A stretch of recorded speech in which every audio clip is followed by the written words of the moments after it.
No veo la hora de enterrar a esta vieja. Esas fueron las palabras que escuché desde la cocina, pronunciadas por Patricia, mi nuera, mientras hablaba por teléfono con una amiga. Estaba parada junto al fregadero, con las manos temblando mientras sostenía el plato que acababa de lavar, y sentí como si todo mi mundo se hubiera derrumbado en un segundo.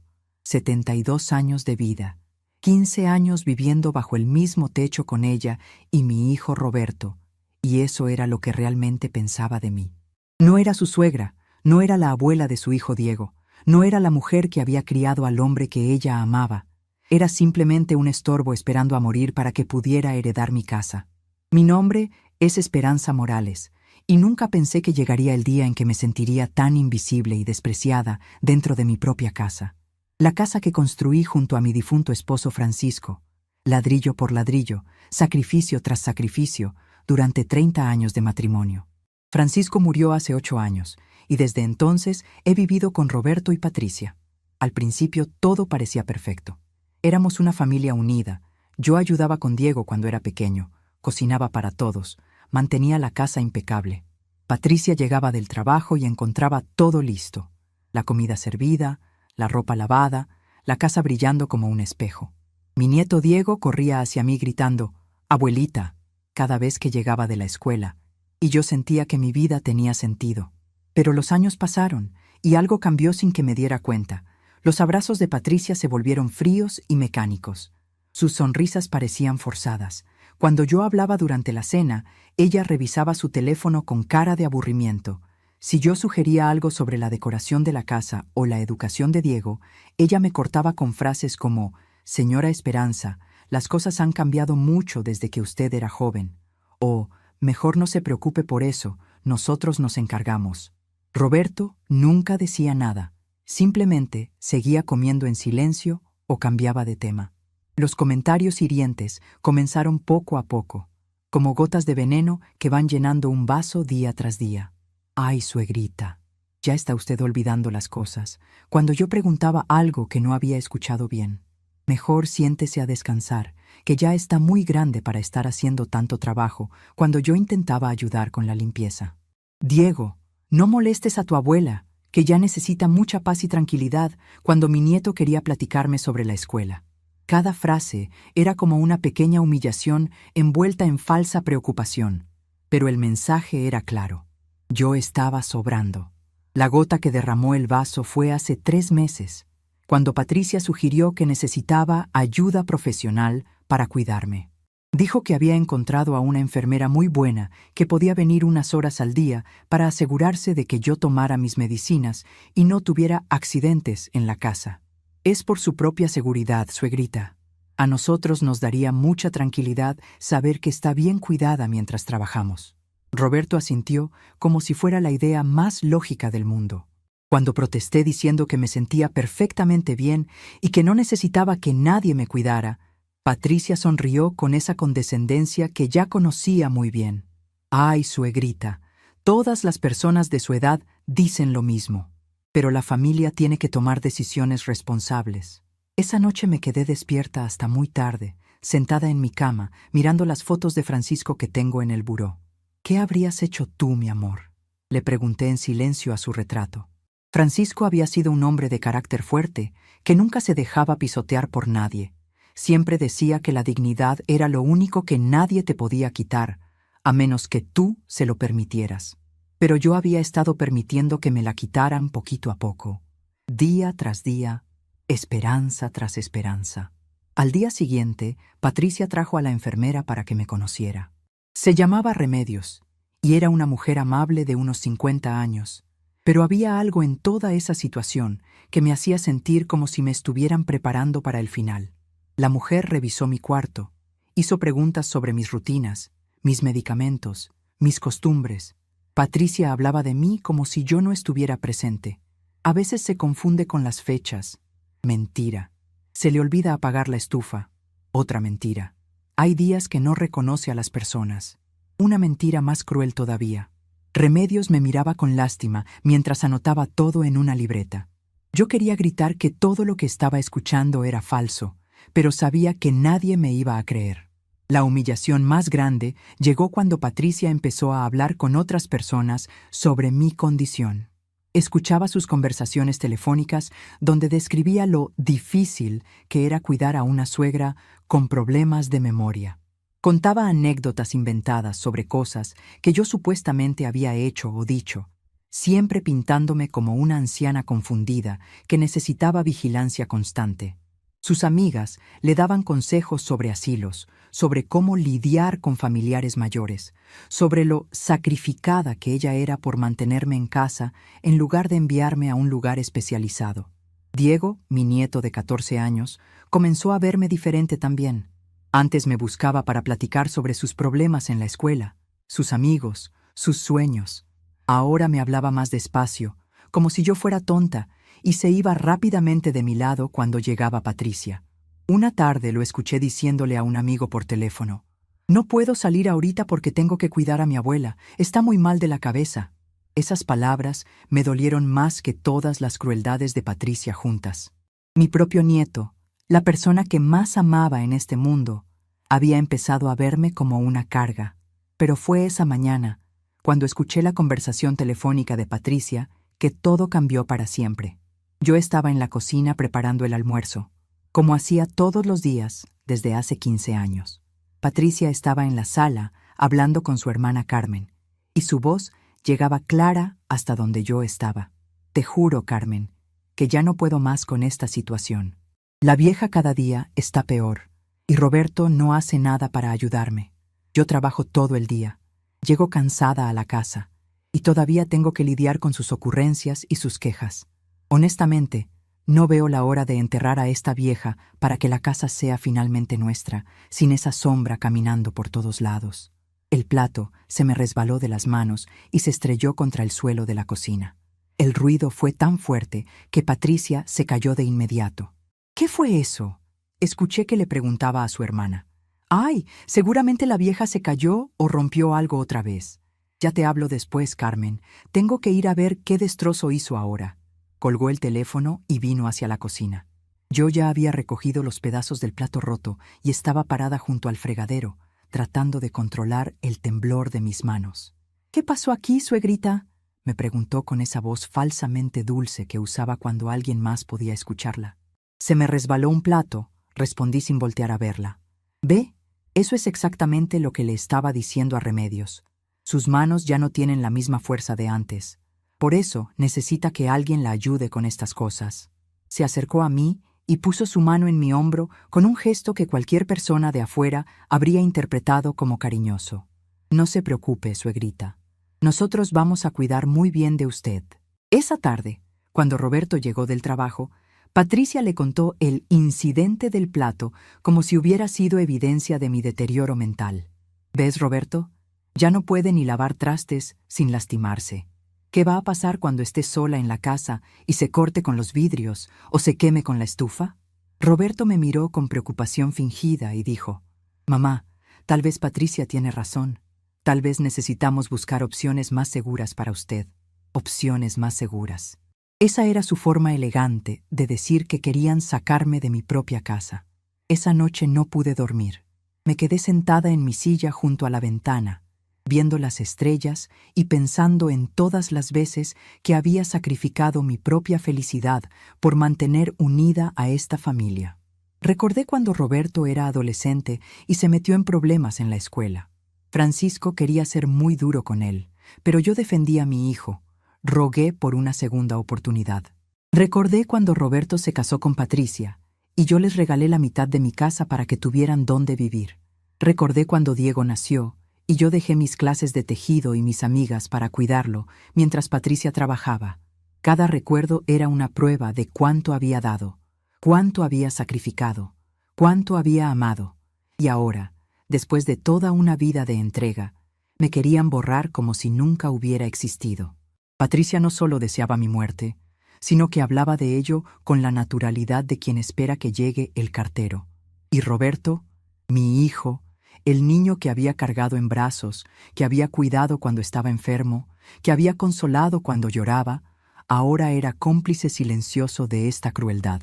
Pero lo que ellos no sabían era que Esperanza Morales no había llegado hasta los 72 años para dejarse pisotear por nadie. Francisco me había enseñado que la dignidad no se negocia, y aunque él ya no estuviera conmigo, sus enseñanzas seguían vivas en mi corazón. Esa madrugada, mientras toda la casa dormía, tomé una decisión que cambiaría todo para siempre. No iba a seguir siendo la víctima de esta historia. Si ellos querían jugar sucio, iban a descubrir que esta viejita confundida todavía tenía más fuerzas de las que imaginaban. Me levanté de mi silla, fui hasta mi closet y saqué la caja azul donde guardaba todos los documentos importantes de la casa. La escritura estaba a mi nombre, como había estado desde que Francisco murió. Los recibos de agua, luz, predial, todo estaba a mi nombre.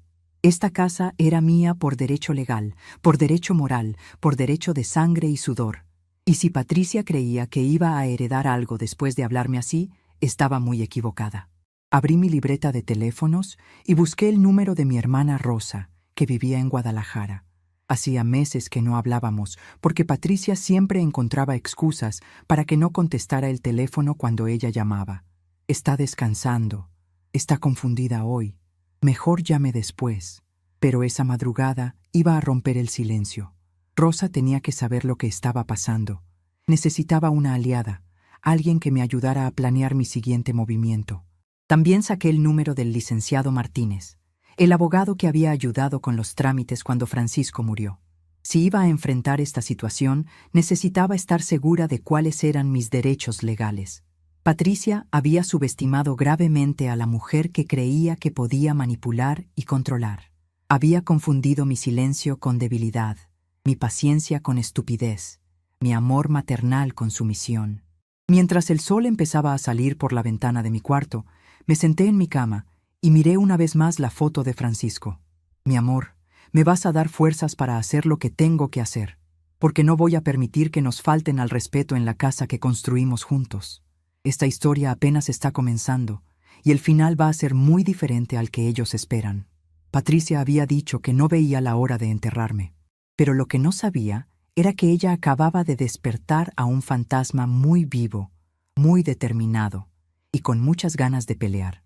Los siguientes días iban a ser muy interesantes en la casa de los Morales, y cuando todo terminara, Patricia iba a descubrir lo que significaba realmente subestimar a una mujer que había sobrevivido 72 años de vida, con todas sus batallas, todas sus pérdidas y toda su dignidad intacta. La guerra había comenzado, pero esta vez las reglas del juego las iba a poner yo. Los días siguientes a esa conversación telefónica fueron una tortura silenciosa que me carcomía el alma por dentro. Patricia no sabía que yo había escuchado cada palabra venenosa que había pronunciado, así que siguió actuando con la misma falsedad de siempre. Pero ahora yo veía todo con otros ojos, como si me hubieran quitado una venda que llevaba puesta durante años. Cada gesto suyo, cada palabra, cada mirada tenía un significado completamente diferente. Ya no era mi nuera preocupada por mi bienestar, sino una mujer calculadora esperando pacientemente que yo desapareciera de su vida para siempre. La mañana siguiente al incidente del plato roto, Patricia apareció en la cocina con una sonrisa que ahora me parecía terrorífica. «Buenos días, suegrita. ¿Cómo amaneció hoy?» Su voz tenía esa dulzura artificial que había perfeccionado a lo largo de los años, pero ahora podía escuchar la falsedad que se escondía detrás de cada sílaba. «Bien, gracias», respondí sin levantar la vista del café que estaba preparando. Ella se acercó y puso su mano en mi hombro con un gesto que antes me había parecido cariñoso, pero que ahora sentía como las garras de un buitre marcando a su presa. «Ay, suegrita, anoche estuve pensando en lo que pasó ayer con el plato, y creo que realmente necesitamos tomar medidas más serias para cuidar su seguridad». Se sentó en la mesa de la cocina y sacó una libreta donde había anotado una lista de cosas que, según ella, yo necesitaba para estar segura. «Mire, ya hablé con Remedios, y ella puede venir todos los días, no solo 3 veces por semana. También pensé que sería bueno cambiar todos los platos y vasos de vidrio por unos de plástico, para evitar accidentes. Y tal vez deberíamos poner seguros en las gavetas donde están los cuchillos. ¿No le parece?» Cada sugerencia era como una pequeña prisión que se construía a mi alrededor. platos de plástico como si fuera una niña pequeña, seguros en las gavetas como si fuera una persona peligrosa. Una enfermera vigilándome todos los días como si fuera una criminal en libertad condicional. Patricia, yo no necesito que me cuiden como si fuera una inválida. Me siento perfectamente bien y puedo cuidarme sola. Mi voz sonó más firme de lo que había planeado, y vi cómo sus ojos se endurecieron por un segundo antes de volver a poner esa máscara de preocupación. Ay, suegrita, ese es exactamente el problema. Las personas de su edad siempre piensan que pueden hacer todo solos, pero la realidad es diferente. Ayer se lastimó con un simple plato. ¿Qué va a pasar cuando esté cocinando y se olvide de apagar la estufa? ¿O cuando esté bañándose y se resbale en la ducha? Roberto y yo no podríamos perdonarnos si algo le pasara por nuestra falta de precaución. La forma en que hablaba era como si estuviera leyendo un guión que había memorizado perfectamente, lleno de preocupaciones falsas y cariño fingido. Roberto llegó en ese momento a desayunar, y Patricia inmediatamente se dirigió a él como si yo no estuviera presente. Mi amor, le estaba explicando a tu mamá sobre las medidas de seguridad que necesitamos implementar. Creo que es urgente que Remedios venga todos los días y también que hagamos algunos cambios en la casa para evitar accidentes. Roberto asintió sin siquiera mirarme, como si ya hubieran discutido todo esto entre ellos antes. Tienes razón, Patricia. La seguridad de mi mamá es lo más importante. ¿Y por qué no me preguntaron a mí qué opinaba antes de tomar estas decisiones? Les pregunté, sintiendo cómo la rabia comenzaba a hervir en mi pecho. Los dos me miraron con esa expresión condescendiente que había aprendido a odiar. Mamá, dijo Roberto con el tono de voz que se usa para hablarle a un niño caprichoso. No se trata de lo que usted quiera o no quiera. Se trata de lo que es mejor para su salud y su seguridad. Nosotros la queremos mucho, y por eso tenemos que tomar decisiones responsables. Decisiones responsables. Esa frase se había convertido en el arma favorita de Patricia para justificar cualquier cosa que quisiera hacer conmigo. ¿Quería contratar una enfermera para vigilarme? Era una decisión responsable. ¿Quería cambiar mis platos por unos de plástico? Era una decisión responsable. ¿Quería aislarme de mis amigas? Era una decisión responsable. Todo se justificaba bajo ese paraguas de falsa protección. Esa tarde, mientras Patricia estaba en el trabajo y Roberto también, decidí llamar a mi hermana Rosa. Hacía meses que no hablábamos porque cada vez que ella llamaba, Patricia encontraba una excusa para que yo no contestara el teléfono. Está descansando. Está confundida hoy. Mejor llame después. Pero ahora que estaba sola en casa, podía hacer esa llamada sin interrupciones. Esperanza, hermana, qué gusto escuchar tu voz. Rosa sonaba genuinamente emocionada de hablar conmigo, y eso me hizo darme cuenta de cuánto había extrañado tener conversaciones reales con personas que me querían de verdad. Rosa, necesito contarte algo muy importante. No he podido hablar contigo porque... Y entonces le conté todo. Le conté sobre los comentarios hirientes de Patricia, sobre la enfermera que querían imponerme, sobre la conversación telefónica que había escuchado, sobre cómo me sentía como una prisionera en mi propia casa.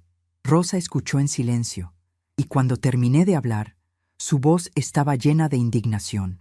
Esperanza, ¿cómo has permitido que esa mujer te trate así? Esa casa es tuya. Tú tienes todos los derechos.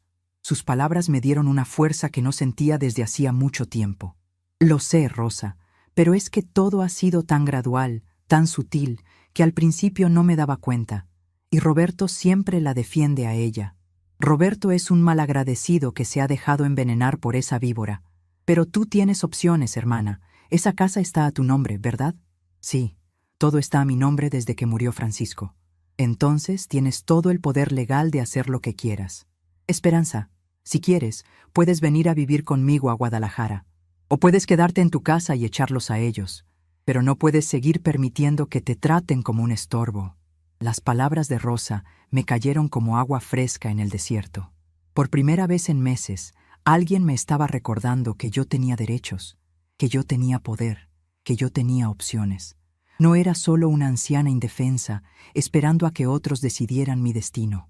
Era Esperanza Morales, dueña de su casa, dueña de su vida, dueña de sus decisiones. Después de colgar con Rosa, me senté en mi silla favorita junto a la ventana y comencé a recordar todo lo que había construido en esa casa a lo largo de los años. Recordé cuando Francisco y yo compramos ese terreno baldío en 1975. Éramos tan jóvenes, tan llenos de sueños y esperanzas. Francisco trabajaba doble turno en la fábrica y yo cosía ropa para las vecinas durante las noches para ahorrar cada peso que pudiéramos para la construcción. Recordé cómo construimos la casa cuarto por cuarto, pared por pared.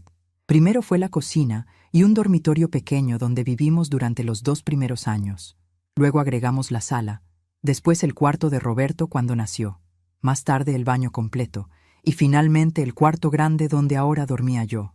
Cada ladrillo había sido pagado con sacrificio, cada mosaico había sido colocado con amor. Cada puerta había sido pintada con la esperanza de construir un hogar para nuestra familia. Francisco había muerto trabajando en esa casa hasta el último día de su vida. Una semana antes de su muerte, había estado arreglando unas goteras en el techo de la cocina porque no quería que yo me preocupara por la humedad. «Esta casa tiene que estar perfecta para ti cuando yo ya no esté, mi amor», me había dicho. Y ahora Patricia quería arrebatármela como si fuera algo que me hubieran regalado por caridad. Recordé también todos los sacrificios que había hecho por Roberto a lo largo de su vida. Cuando era niño y se enfermó de neumonía, yo me quedé despierta 3 noches seguidas cuidándolo, dándole sus medicinas cada 4 horas, poniéndole paños fríos en la frente cuando tenía fiebre.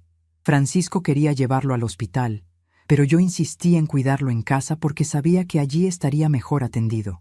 Cuando Roberto era adolescente y comenzó a juntarse con malas compañías, yo fui la que lo defendió cuando Francisco quería ser más estricto con él. «Dale una oportunidad más, Francisco. Es nuestro hijo, y los hijos a veces se equivocan, pero siempre regresan al buen camino si sus padres no los abandonan». Y Roberto había regresado al buen camino, había terminado la preparatoria, había conseguido un buen trabajo, se había casado. Cuando Roberto se casó con Patricia, yo fui la que insistió en regalarles la mitad de la casa para que tuvieran donde vivir. Francisco pensaba que era demasiado pronto, que deberían ahorrar y comprarse su propia casa, pero yo sentía que era mi deber como madre ayudar a mi hijo a comenzar su vida matrimonial. «Es nuestro único hijo, Francisco. Si nosotros no lo ayudamos, ¿quién lo va a hacer?» Y cuando Diego nació, yo fui la que dejó todo para cuidarlo. Había estado yendo a clases de tejido con un grupo de señoras del barrio, había hecho buenas amigas allí. Teníamos nuestras reuniones semanales donde platicábamos y nos reíamos como adolescentes. Pero cuando Patricia regresó al trabajo después de su permiso de maternidad, yo cancelé todo para quedarme cuidando a mi nieto.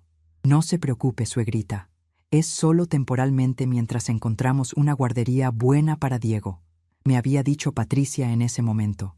Pero el tiempo temporal se había convertido en años, y yo había criado a Diego como si fuera mi propio hijo. Había sido yo quien lo enseñó a caminar, quien lo consoló cuando lloraba, quien le leyó cuentos antes de dormir, quien lo llevó a su primer día de escuela. Y ahora, después de toda una vida de sacrificios y entrega, Patricia me veía como un obstáculo que tenía que ser removido. No importaba todo lo que había hecho por esa familia, todo lo que había dado, todo lo que había sacrificado. Para ella, yo era simplemente una vieja estorbosa que ocupaba espacio en la casa que ella consideraba suya. Esa noche, durante la cena, Patricia volvió a sacar el tema de las mejoras de seguridad que quería implementar. Esta vez había traído un folleto de una tienda donde vendían productos para adultos mayores. «Mire, suegrita, encontré estas cosas maravillosas que van a hacer su vida mucho más fácil y segura». Me mostró fotos de agarraderas para el baño, sillas especiales para la ducha, platos con ventosas para que no se pudieran caer, cubiertos con mangos extra gruesos para personas con problemas de coordinación. Cada producto era una forma de etiquetar mi supuesta incapacidad. Las agarraderas sugerían que no podía mantener el equilibrio. La silla para la ducha implicaba que no podía bañarme de pie. Los platos con ventosas indicaban que no tenía suficiente control motor para sostener vajilla normal.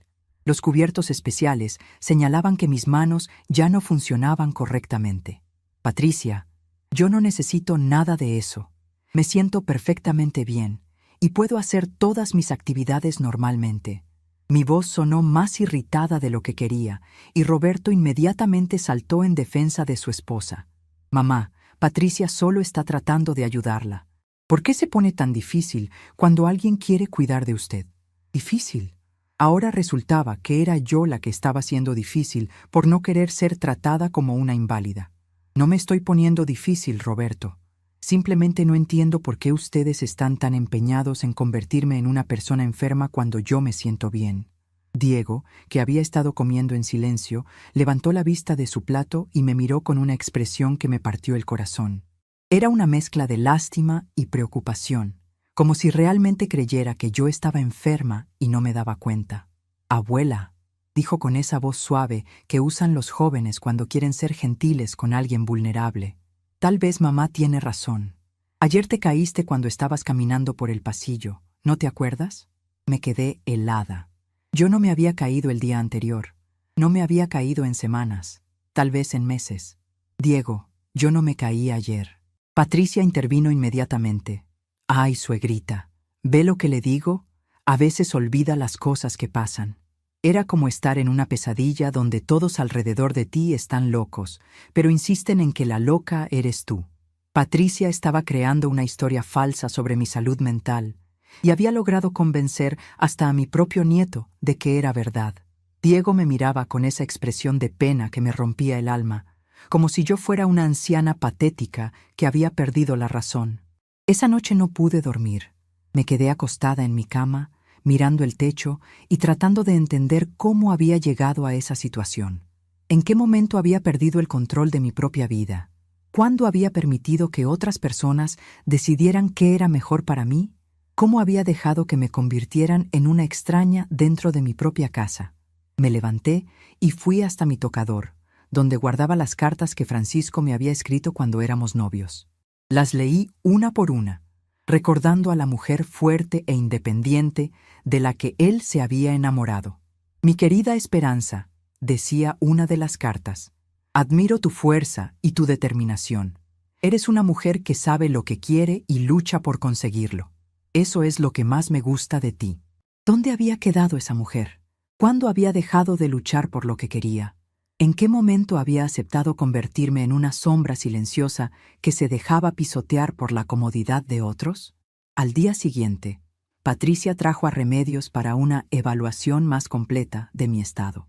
Las dos mujeres hablaron sobre mí durante casi una hora, como si yo fuera un objeto en lugar de una persona. «Ha tenido algunos episodios de confusión», mentía Patricia. «Ayer no recordaba haberse caído. A veces olvida dónde pone las cosas. La semana pasada no recordaba si había tomado sus medicinas». Remedios anotaba todo en su libreta mientras me miraba con esa expresión profesional que mezcla compasión con preocupación. «Señora Esperanza, ¿usted se siente confundida a veces?», me preguntó con esa voz dulce que usan las enfermeras con pacientes delicados. «No, no me siento confundida para nada. Me siento perfectamente lúcida y capaz». Patricia suspiró como si fuera muy triste tener que lidiar con una paciente que no reconocía su propia enfermedad. «¿Ve lo que le digo, Remedios? Ella no se da cuenta de que tiene problemas. Por eso necesitamos ayuda profesional». Era como estar atrapada en una trampa que se cerraba más y más cada día. Patricia había construido una narrativa perfecta sobre mi supuesto deterioro mental, y ahora tenía testigos profesionales que podían validar su versión de la historia. Pero esa tarde, mientras las dos mujeres estaban en la cocina discutiendo mi plan de cuidados, yo tomé una decisión que cambiaría todo. Me escondí detrás de la puerta de la sala y las escuché hablar. Lo que oí me confirmó todas mis sospechas y me dio la determinación final que necesitaba para actuar.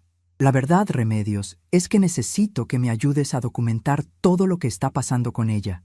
Su hijo está empezando a darse cuenta de que tal vez necesitamos considerar opciones más permanentes para su cuidado». Patricia hablaba con una frialdad que me heló la sangre.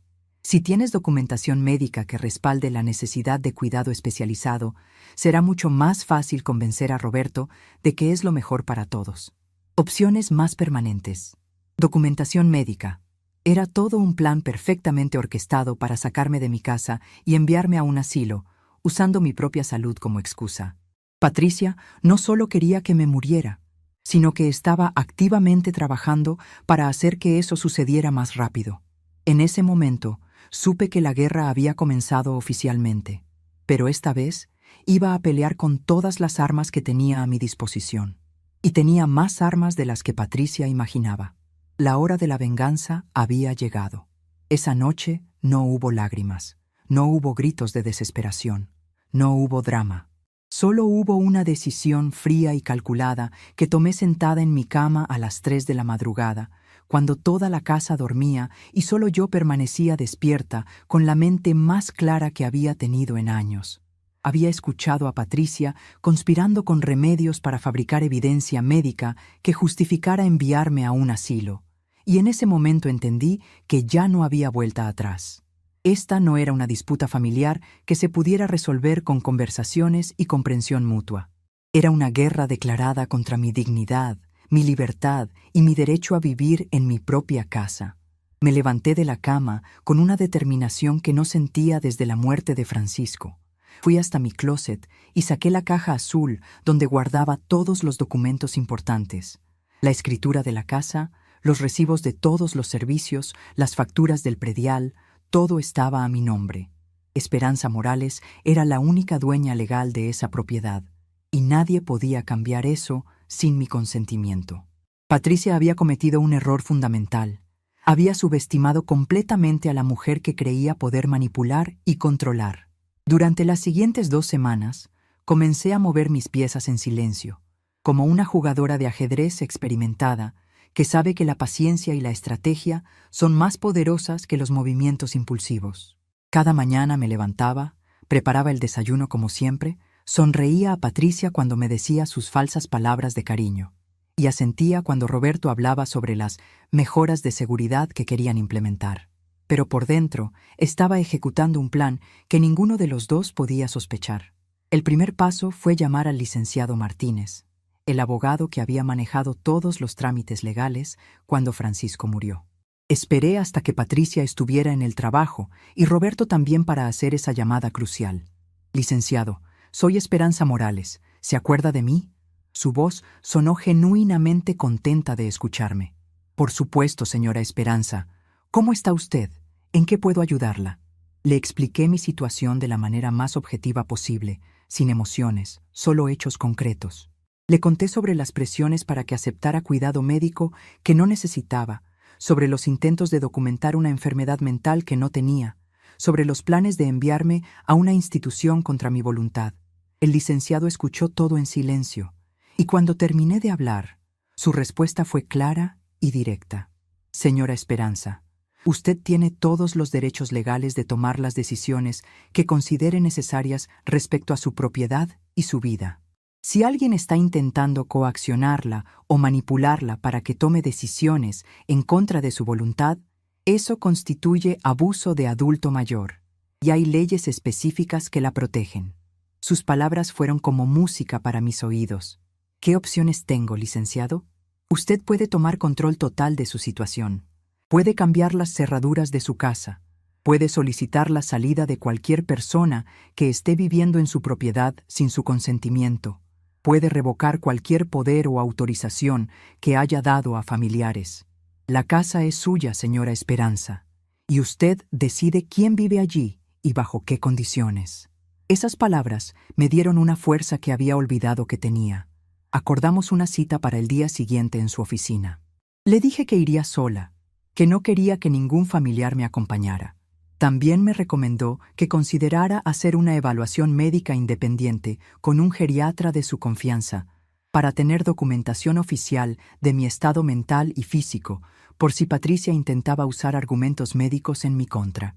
El segundo paso fue llamar a mi hermana Rosa y contarle sobre el plan que estaba desarrollando. «Esperanza, me da tanto gusto saber que finalmente vas a defenderte. Esa mujer ha abusado de tu bondad durante demasiado tiempo».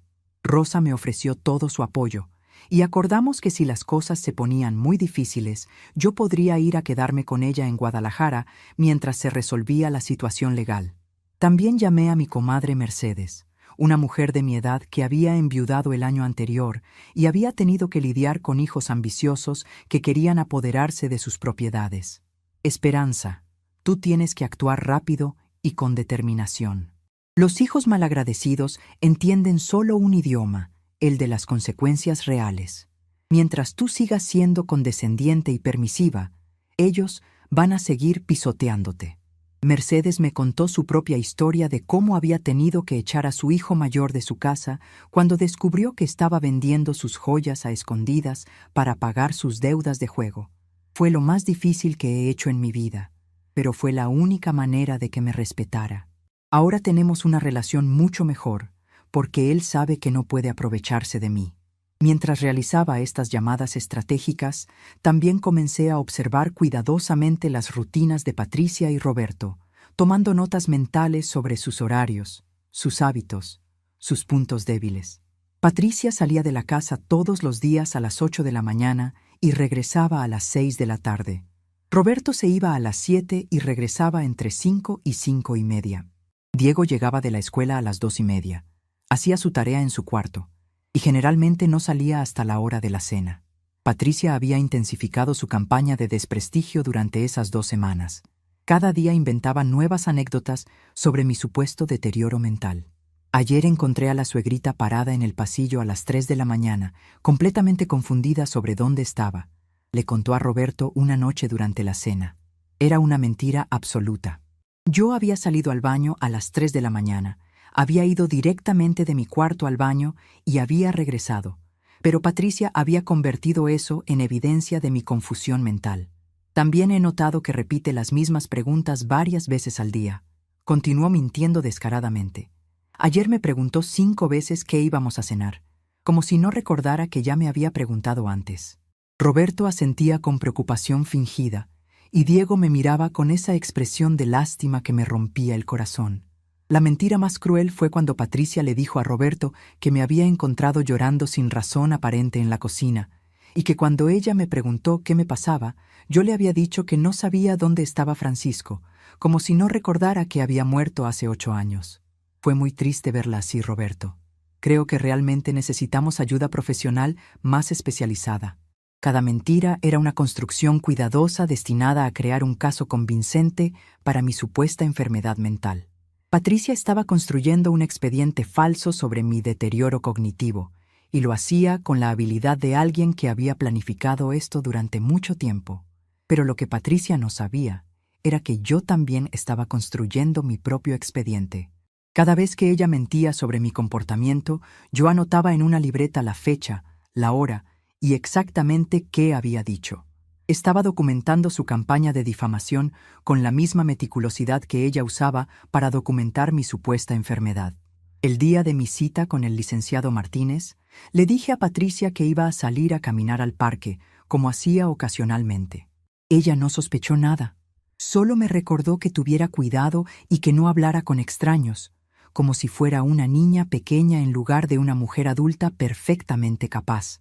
En la oficina del licenciado revisamos todos mis documentos y discutimos mis opciones legales en detalle. Señora Esperanza, usted tiene el derecho absoluto de decidir quién vive en su casa. Si quiere que su hijo y su nuera se vayan, puede solicitárselo legalmente. Si se niegan, puede iniciar un proceso de desalojo. También me explicó sobre el testamento y la importancia de asegurarme de que mis últimas voluntades estuvieran claramente establecidas para evitar manipulaciones futuras. Me recomendó que considerara hacer algunos cambios inmediatos para proteger mis intereses, cambiar las cerraduras de la casa, abrir una cuenta bancaria nueva donde solo yo tuviera acceso y establecer un poder notarial limitado con alguien de mi confianza en caso de que realmente necesitara ayuda en el futuro. Licenciado, ¿qué pasa si ellos dicen que estoy loca, que no tengo capacidad mental para tomar estas decisiones?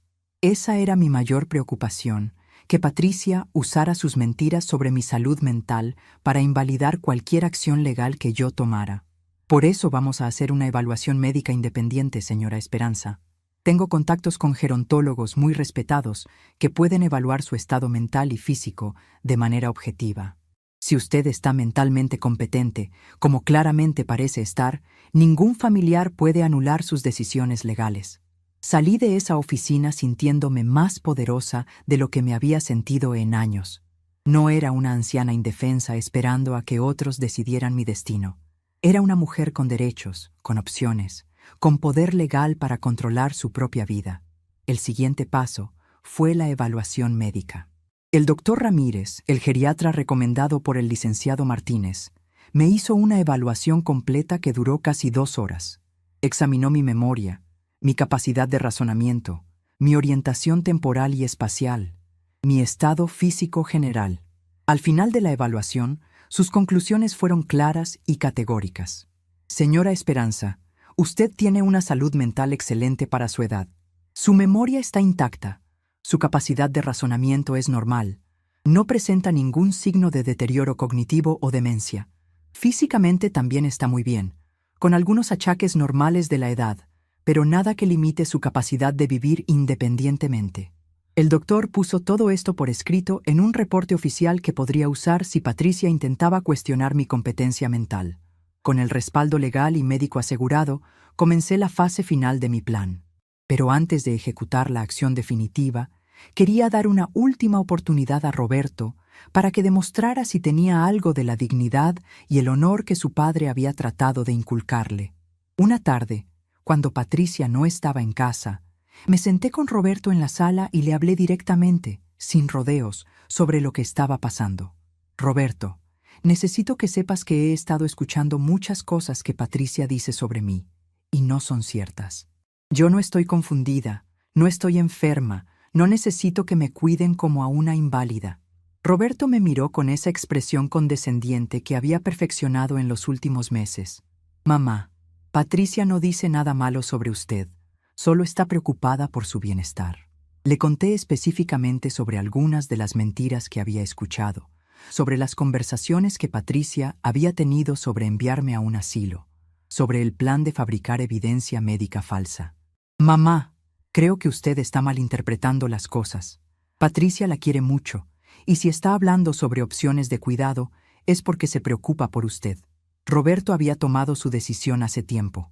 Había elegido creer en la versión de Patricia y descartar cualquier cosa que yo dijera como productos de mi supuesta confusión mental. Roberto, esta es tu última oportunidad de hacer lo correcto. Puedes elegir creerme a mí, que soy tu madre y que te he dicho la verdad toda la vida, o puedes seguir creyendo en las mentiras de una mujer que está tratando de sacarme de mi propia casa. Mi voz era firme, sin súplicas, sin emociones manipuladoras, solo una declaración clara de hechos. Mamá, yo creo que usted necesita ayuda profesional para lidiar con estas ideas que está teniendo sobre Patricia. Tal vez deberíamos hablar con el doctor sobre ajustar sus medicamentos. Esa fue su respuesta final.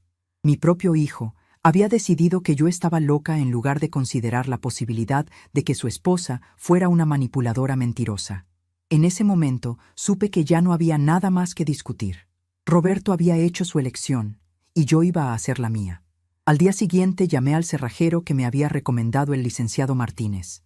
Necesito cambiar todas las cerraduras de mi casa hoy mismo, le dije. También llamé a una empresa de mudanzas.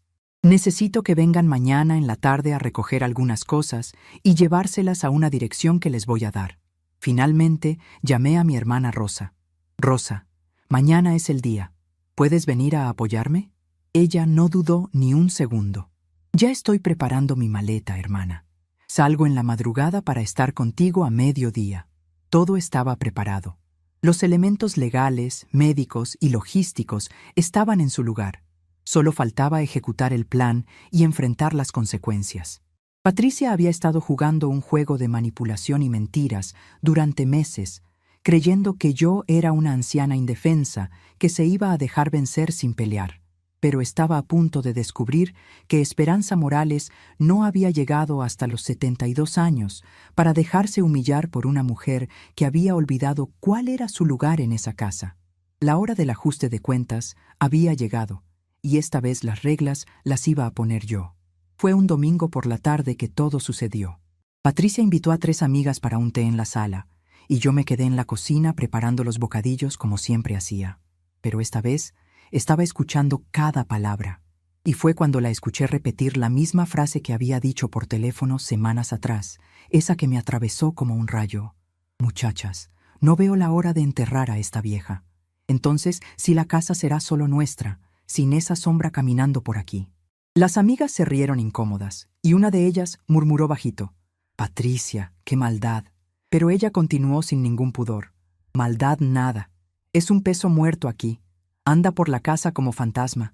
No sirve para nada. Si dependiera de mí, ya la habría puesto en un asilo hace mucho tiempo. Sentí mi sangre hervir, pero mantuve la calma helada. Respiré hondo. Me quité el delantal de la cintura, tomé mi bolsa con los documentos de la escritura y volví a la sala con pasos firmes. Todas las mujeres se quedaron en silencio cuando me vieron parada en la puerta. Miré directamente a los ojos de Patricia y dije con una voz que ni yo sabía que tenía dentro de mí: Levántate de ahí. Ella se rió nerviosa, pensando que era broma. ¿Cómo dice, doña Guadalupe? Repetí más firme todavía: Levántate de ahí y sal de mi casa, ahora. Su sonrisa murió al instante. Doña Guadalupe, ¿está loca? Esta casa también es de Carlos.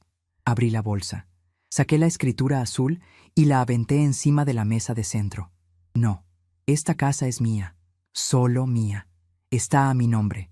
Y tienes 10 minutos para tomar tus cosas y salir de aquí.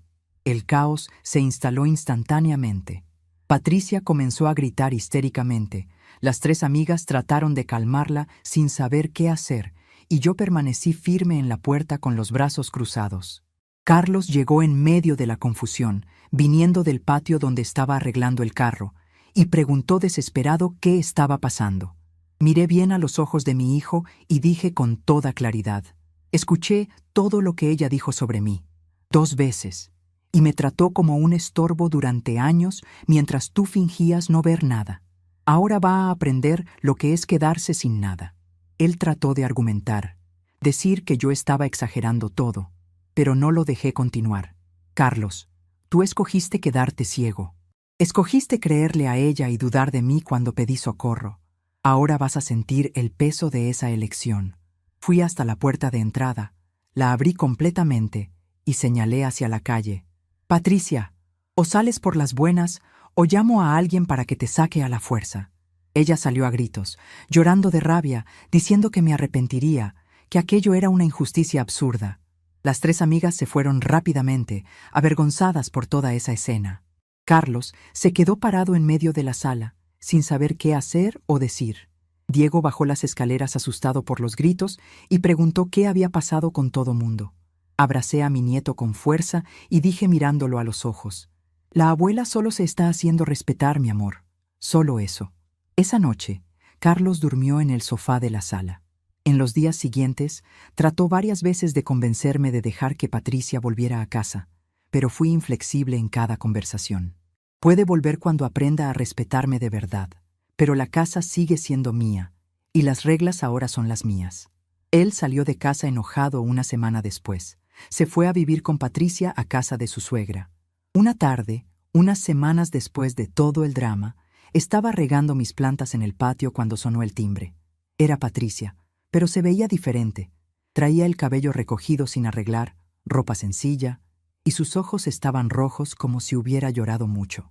«Doña Guadalupe», me dijo con voz temblorosa, «¿podemos hablar?» La miré por un momento largo antes de responder.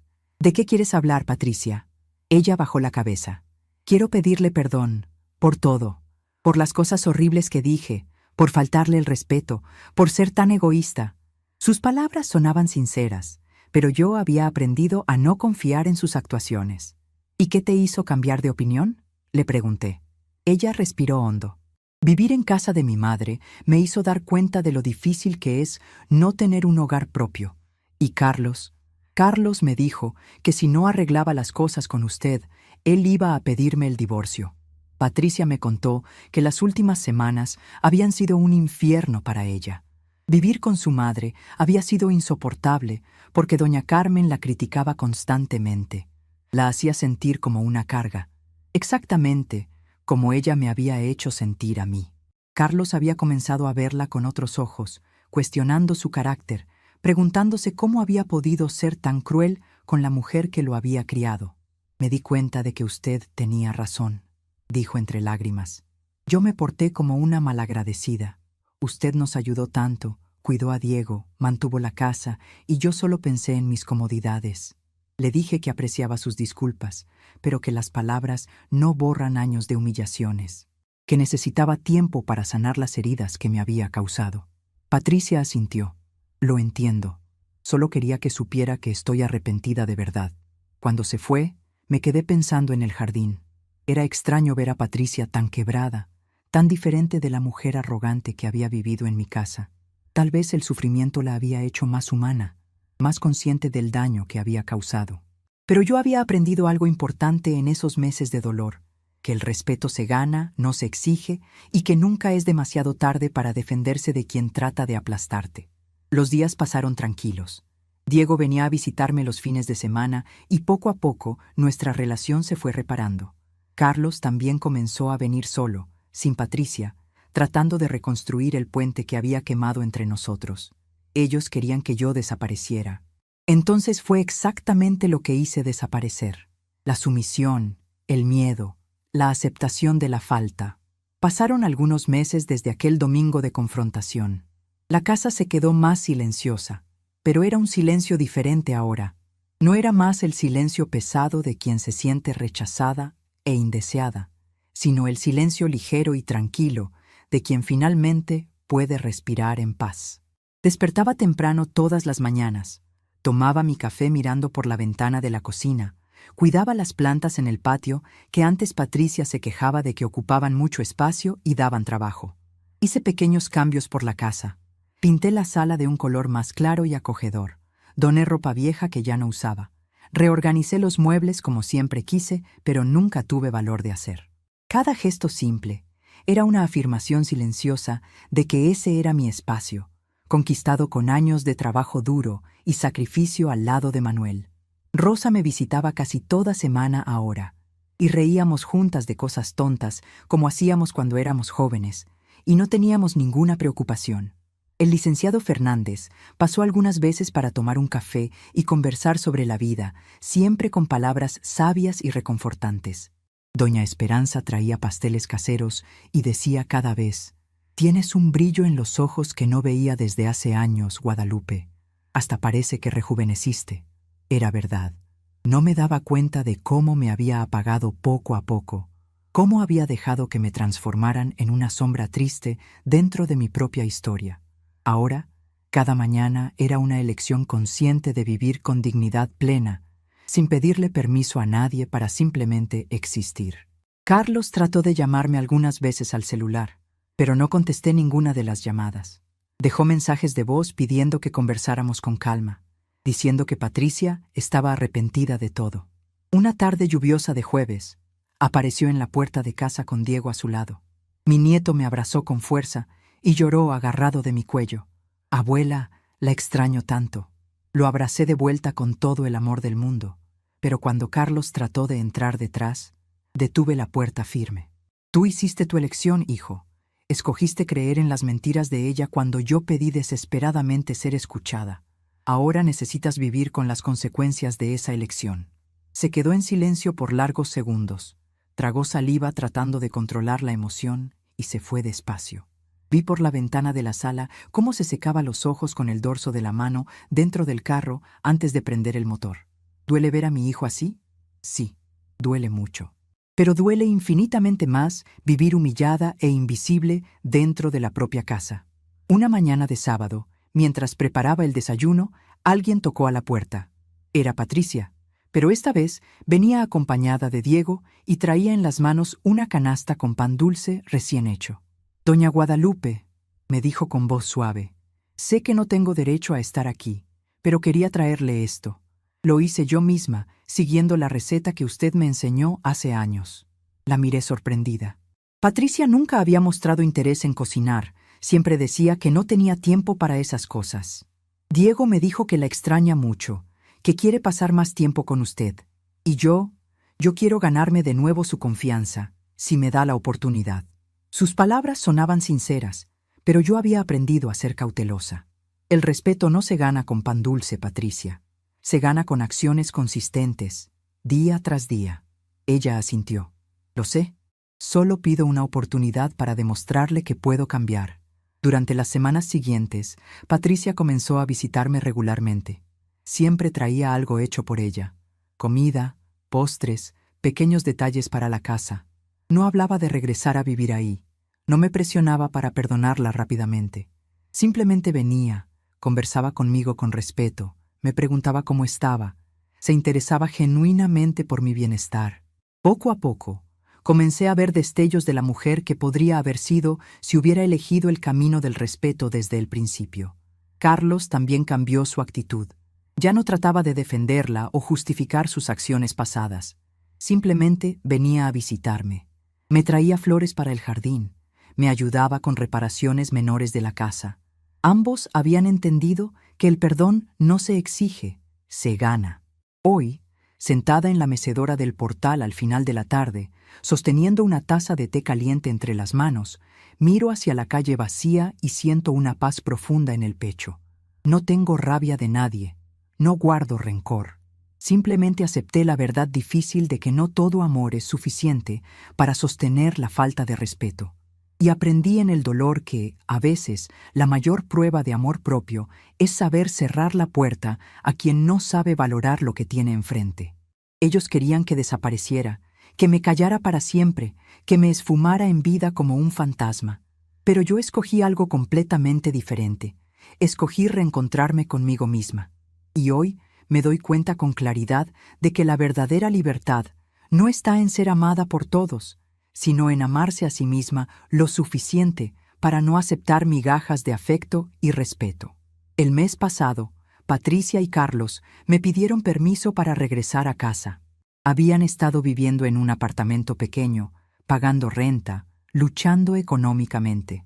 Patricia había perdido su trabajo por las faltas constantes durante nuestro conflicto, y Carlos había tenido que tomar un préstamo para cubrir los gastos. La vida les había enseñado el valor de lo que habían perdido. Cuando me hicieron la petición, los miré a los dos por un momento largo. Vi en sus ojos algo que no había visto antes: respeto genuino, humildad real, reconocimiento de sus errores. Pueden volver, les dije finalmente, pero esta vez las reglas son claras. Esta es mi casa, yo soy la señora de esta casa y aquí se respeta a todos por igual. El día que eso cambie, será el último día que vivan aquí. Patricia asintió con lágrimas en los ojos. Entiendo, doña Guadalupe, y le prometo que va a ser diferente. Carlos me abrazó y murmuró en mi oído: perdóneme, mamá. Perdóneme por no haber sido el hijo que merecía. Los perdoné, pero no olvidé. El perdón no significa borrar la memoria. Significa elegir no cargar el peso del rencor. Significa dar oportunidades, pero con límites claros y consecuencias definidas. Significa entender que las relaciones pueden sanar, pero nunca vuelven a ser exactamente como antes. Y a veces, eso está bien. A veces las cicatrices nos recuerdan que somos más fuertes de lo que pensábamos. Ahora vivimos en armonía, pero es una armonía diferente. Ya no soy la abuela silenciosa que acepta todo por mantener la paz. Soy una mujer que habla cuando algo no le parece bien, que pone límites cuando es necesario, que exige el respeto que merece. Patricia cocina conmigo los domingos y me pregunta por las recetas que aprendió de su propia madre. Carlos me ayuda con las compras y nunca toma decisiones sobre la casa sin consultarme primero. Diego viene a contarme sus problemas de la escuela, y yo le doy consejos como la abuela sabia que siempre fui, pero que había olvidado ser. Las noches ya no son silenciosas por tristeza, sino por tranquilidad. Cuando apago las luces y me acuesto en mi cama, en mi cuarto, en mi casa, sonrío recordando a esa mujer que un día pensó que no tenía opciones, que creía que tenía que aguantar cualquier cosa por amor a la familia. Esa mujer descubrió que el amor verdadero no exige humillación, que la familia real no pisotea a sus mayores, que el respeto no es un favor que se pide, sino un derecho que se defiende. Descubrió que nunca es demasiado tarde para reclamar la dignidad perdida, para alzar la voz cuando es necesario, para cerrar puertas que deberían haberse cerrado hace tiempo. A veces me preguntan las vecinas cómo tuve el valor de hacer lo que hice. Les digo que no fue valor, fue necesidad.